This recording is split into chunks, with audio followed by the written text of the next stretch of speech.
Assalamualaikum warahmatullahi wabarakatuh. Saya Desta Aditya dari 123 SMA Budi Mulya.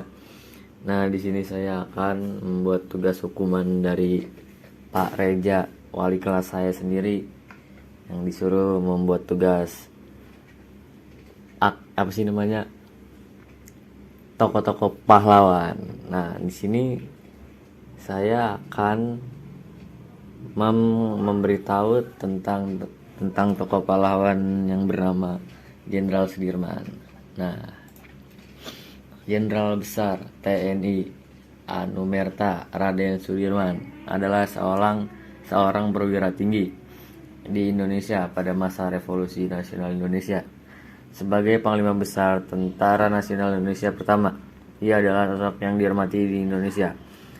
Sudirman terkenal dengan kiprah cemerlang kepemimpinan militernya di zaman kependudukan Jepang dan perjuangan pergerakan kemerdekaan. Ia adalah salah satu dari 3 nama tokoh nasional militer dengan gelar Jenderal Besar Bintang 5 di Indonesia, bersanding dengan Jenderal A.H. Nasution dan Jenderal Soeharto. Nah, kehidupan awal Jenderal Sudirman. Jenderal kelahiran Purbalingga 24 Januari 1916, itu merupakan anak dari pasangan Karsit Kartawiraji dan Siem. Karsit Kartawiraji, ayah Sudirman, adalah seorang pekerja pabrik gula di Kalibagor, Banyumas. Sementara ibunya bernama Siem adalah keturunan Wedang Rembang. Namun sejak kecil Sudirman dirawat oleh pamannya bernama Raden Cokro Sunaryo, yang saat itu menjabat sebagai camat Rembang. Oleh karena pamannya yang tidak dikunjung memiliki anak, Sudirman kemudian diangkat pamannya sebagai anak. Tikah-tikah dalam keteladanan sang tokoh menyatakan pendidikan jenderal Sudirman sudah di Hollands Island School. Namun saat tahun kelima ia berhenti dari sekolah itu, melanjutkan di Sekolah Taman Siswa Yogyakarta yang terletak di Jawa Tengah.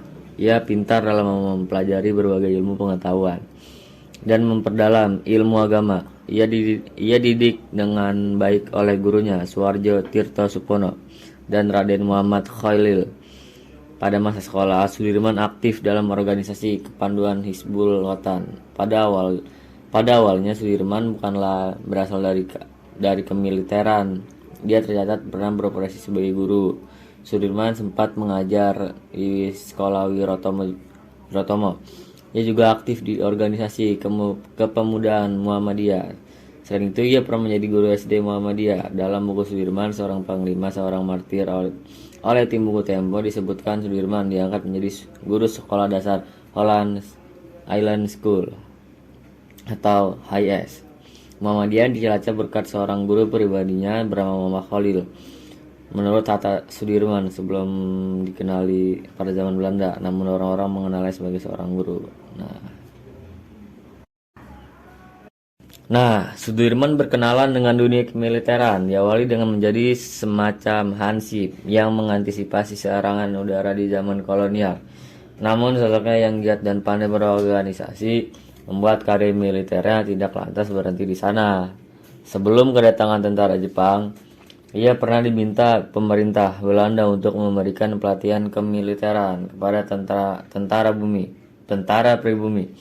Ia juga pernah bermimpin organisasi bentukan Jepang, Shushankai, yang bertujuan untuk menjaga keamanan Indonesia dari sekutu. Organisasi itu bergabung dengan Pembela Tanah Air, PETA. Kemudian dia mendapatkan materi kemiliteran melalui latihan menjadi calon komandan batalion Bogor pada zaman Jepang selama 3 bulan.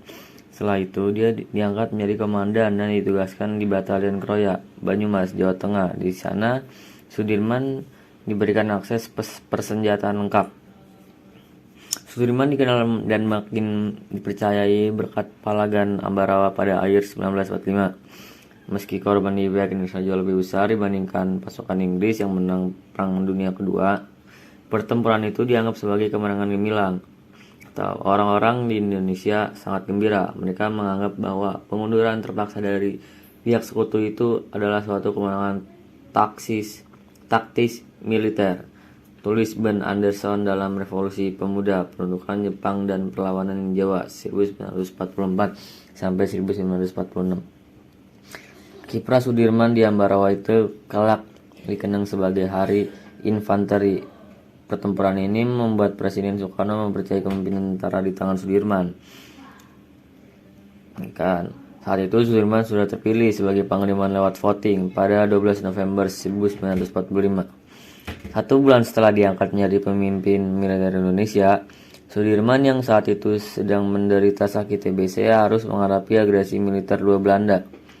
Dengan kondisi fisik yang sebenarnya tidak memungkinkan untuk memimpin perang gerilya, Sudirman tetap bersikeras melanjutkan perjuangan bersama pasukannya di dalam tandu darurat. Perpustakaan Nasional Republik Indonesia mencatat bahwa Sudirman melakukan pergerakan dengan keadaan sakit dan lemah itu hampir selama 7 bulan. Hingga pada akhirnya karena kondisi kian memburuk, Sudirman harus pulang dari medan perang agar mendapatkan perawatan. Kondisi inilah yang kemudian menjadi penyebab wafatnya Sudirman pada 29 Januari 1950. Dia berpulang pada usia yang cukup masih muda, yaitu 34 tahun. Sang jenderal besar dimakamkan di Taman Makam Pahlawan Semaki, Yogyakarta. Nah, itulah singkat cerita dari kehidupan seorang Jenderal Sudirman ya guys. Oke, sekian. Terima kasih. Salam pahlawan.